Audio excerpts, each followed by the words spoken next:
सूरज की किरण से जागे गांव के द्वार, महिलाओं के कदम गूंजे हर विचार। सफलता का सपना मेहनत में बसाए, स्वाभिमान और शक्ति हर दिल में सजाए।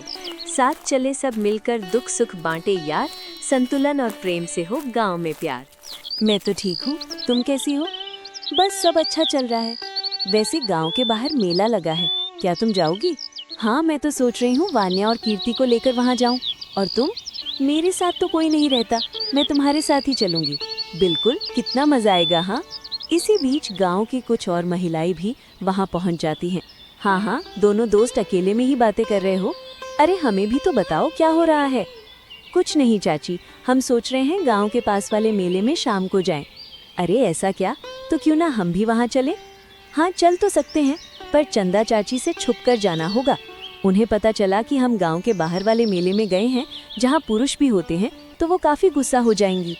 अरे इसमें गुस्से की क्या बात है, हमें तो सिर्फ जाना है और वहां से आ जाना है। हाँ हाँ, चंपा दीदी ने गांव के अंदर पुरुषों को मना ही दी है, उसके बाहर तो हम जा ही सकते हैं। तो ठीक है, तय रहा, आज शाम हम सब वहां जाएंगे। सभी महिलाएं सहमति में सिर हिलाती हैं और अपने अपने घरों की ओर बाल्टी में पानी लेकर लौट जाती हैं। दूसरी तरफ चंपा देवी गांव की महिला मुखिया हैं, एक गर्व और आत्मसम्मान वाली महिला, और अपने घर के पूजा वाले कमरे में भजन गा रही हैं। तभी एक छोटी लड़की वहां आ जाती है। जल्द ही हमें पता चलता है कि चंपा देवी ने कभी शादी नहीं की, बल्कि उन्होंने 3 बेटियों को गोद लिया है। माँ, चंपा देवी अपने भजन गाने का सिलसिला जारी रखती हैं। माँ, चंपा देवी अपनी बेटी की तरफ देखती हैं और सिर हिलाकर सहमति जताती हैं और हाथ से इशारा। बताओ क्या बात है? माँ, कल हमारी स्कूल में पेरेंट्स टीचर मीटिंग रखी गई है। टीचर्स का कहना है कि हमें अपने माता और पिता के साथ स्कूल आना होगा। हाँ माँ, हमने तो उन्हें बोला था कि हमारी तो सिर्फ माँ है, पर टीचर्स ने कहा कि पिता का भी आना जरूरी है। अरे बस इतनी सी बात, कोई बात नहीं। मैं कल तुम लोगों के साथ तुम्हारी स्कूल चलूंगी और तुम्हारे टीचर से बात भी कर लूंगी। तीनों लड़कियां सहमति में सिर हिलाती हैं। मुस्कुराते हुए वे बाहर खेलने के लिए निकल जाती हैं। सुनो, शाम को 5 बजे से पहले आ जाना। चंपा देवी मुस्कुराती हैं और उन्हें जाते हुए देखती हैं और अंदर चली जाती हैं। यहाँ शाम का समय हो चुका है।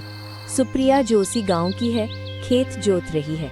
इसी दौरान वो झुमरी, मेघा, उनकी बेटियों और कुछ और गांव की महिलाओं को गांव के बाहर जाते हुए देखती है।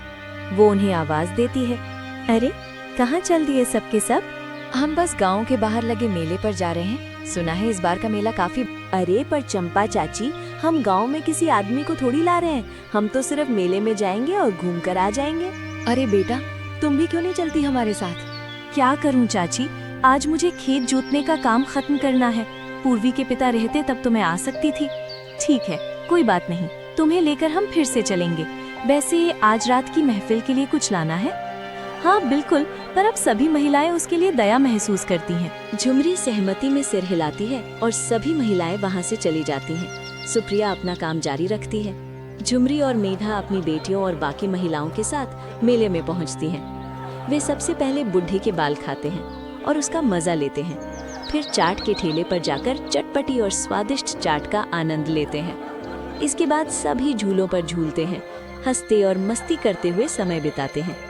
सूरज ढलने लगता है तो वो सुंदरलाल की दुकान से गर्मा गर्म समोसे पैक कराते हैं। मेला खत्म होने के बाद वे बच्चों को घर छोड़ती हैं और फिर बाकी महिलाओं से विदा लेती हैं।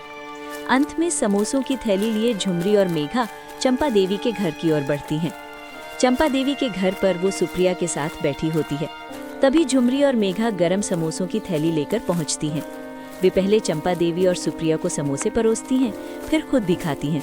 वाह, ये तो काफी स्वादिष्ट है। हम हैं तो, पर ये स्वाद काफी जाना पहचाना लग रहा है। झुमरी और मेघा एक दूसरे की ओर मुस्कुराती हैं। उनकी मुस्कान में जैसे कोई रहस्य छुपा हो। उन्हें देखकर सुप्रिया भी मुस्कुराती है। अरे तुम लड़कियां क्यों यूं ही हंस रही हो? मुझे तो बताओ, बात क्या है? वो चाची, आज हम गांव के बाहर वाले मेले में गए थे, वहाँ से ही ये सुंदरलाल के समोसे लाए हैं। हाँ चाची, आपको याद है जब हमारे गांव में सुंदरलाल का ठेला लगता था, तब तो हम सब उसके समोसों के दीवाने थे। और अब मैंने कुछ सोचकर ही इस गांव से पुरुषों को निकाला था। हम सालों से ये गांव ऐसे ही चला रहे हैं और तुम सब ऐसी छोटी छोटी चीजों के लिए अपना स्वाभिमान तोड़ रही हो। क्या ये ठीक है? पर चाची, नहीं सुप्रिया, मैं ये नहीं चाहती। अगर तुम्हें कुछ अच्छा लगता है या कुछ खाना चाहती हो तो गांव में लगने वाले ठेलों से खाओ। उससे हमारे गांव में रोजगार बढ़ेगा और हमारा विकास होगा। तीनों सहमति में सिर हिलाती हैं। फिर झुमरी बोलती है, हम समझ गए चाची, आगे से इस चीज का ध्यान रखेंगे। मुझे तुम पर गर्व है बच्चों। मैं आशा करती हूँ कि गांव की इस रीति को तुम आगे भी ऐसे ही संभाल के रखोगी जैसे मैंने आज तक रखी है। जी चाची, वैसे आज का मुद्दा क्या है? मुद्दा ये है कि कल बच्चों के स्कूल में पेरेंट्स टीचर मीटिंग रखी गई है और टीचर द्वारा ये कहा गया है कि माँ और पिता दोनों का होना जरूरी है। हाँ, मेरे बच्चों ने भी इस बारे में बताया था। पर अब हम क्या करेंगे? करना क्या है, हम खुद जाएंगे। क्या हम माएँ अपने बच्चों की परवरिश में एक पिता की भूमिका नहीं निभा रही? आप सही कहती हैं चाची, ये हमारे गांव का मंजर और सुंदर बना देता है। इस तरह ये रात अपने अंत तक पहुंचती है। कहिए सर, क्या बात? मैडम, हमने साफ कहा था कि इस मीटिंग में माँ और पिता का होना जरूरी है। चंपा देवी और झुमरी उदास दिखती हैं। सिर झुकाकर वे वहां से चल देती हैं। पिता के ना होने के कारण वे सभी परेशान थे, क्योंकि चंपा देवी ने सभी पुरुषों को गांव से बाहर निकाल दिया था। लेकिन अब जरूरत पड़ने पर उन्हें दुख होता है। लेकिन तभी उस गांव में फिर से पुरुष आने लगे। अगले दिन कुछ पुरुष अपने बैग लेकर गांव पहुंचते हैं और परिवार फिर से मिल जाते हैं। झुमरी अपने पति को गले लगाती है, जबकि उनकी बेटियां जल्दी से उनके पास भागती हैं, उनके चारों ओर। बाकी गांव वाले भी मुस्कुराते हैं। अपने प्रियजनों से इतने समय बाद मिलकर उन्हें गर्मजोशी से गले लगाते हैं। चंपा देवी भी वहां पहुंचती है। गांव वाले उसके चारों ओर एक घेरे में खड़े हो जाते हैं, उसे सम्मान और कृतज्ञता भरी नजरों से देखते हुए। अब सारे ही पुरुषों का इस गांव में फिर से स्वागत है। मैंने आप सबके परिवार को ऐसे अलग करके गलत किया, पर अब मैं इस गलती को ठीक करने की कोशिश करूंगी, क्योंकि अब मैं जान गई हूँ कि जिंदगी का असली मतलब संघर्ष नहीं, संतुलन है।